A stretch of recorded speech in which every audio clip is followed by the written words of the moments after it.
Anggota Komisi I DPR dan politisi PDIP, Ismail Thomas ditetapkan sebagai tersangka dalam kasus dugaan korupsi di sektor tambang oleh Kejaksaan Agung atau Kejagung.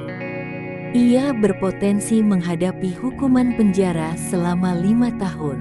Tim penyidik Jampitsus hari ini menetapkan tersangka dengan inisial IT, yang juga anggota Komisi I DPR RI atau pernah menjabat sebagai Bupati Kutai Barat dari tahun 2006 hingga 2016 dalam tindak pidana korupsi terkait penerbitan dokumen pertambangan di Sendawar Jaya.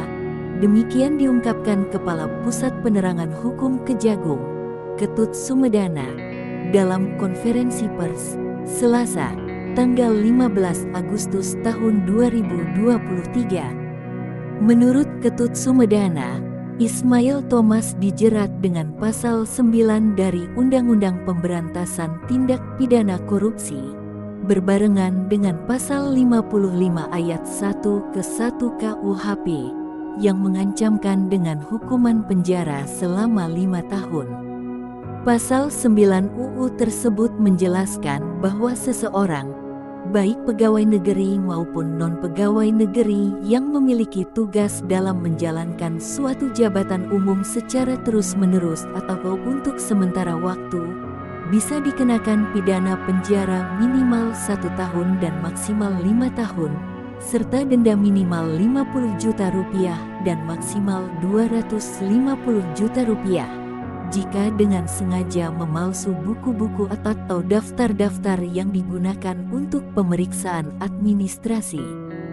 Terkait peran Ismail Thomas dalam kasus ini, Ketut Sumedana mengungkapkan bahwa ia diduga terlibat dalam pemalsuan dokumen perizinan pertambangan. Lebih lanjut, Ketut menjelaskan bahwa kasus pemalsuan dokumen yang berhubungan dengan perusahaan di lahan yang sama melibatkan PT Gunung Bara Utama dan PT Sendawar Jaya di Kutai Barat, Kalimantan Timur.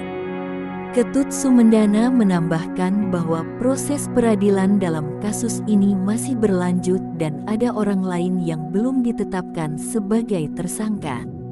Kasus ini didasarkan pada pasal 55 terkait pemalsuan dokumen untuk keperluan persidangan. Meskipun demikian, Ketut tidak memberikan rincian lebih lanjut mengenai dokumen-dokumen apa yang diketahui telah dipalsukan oleh Ismail Thomas. Terima kasih telah menonton, jangan lupa like, share, subscribe, dan klik lonceng ya.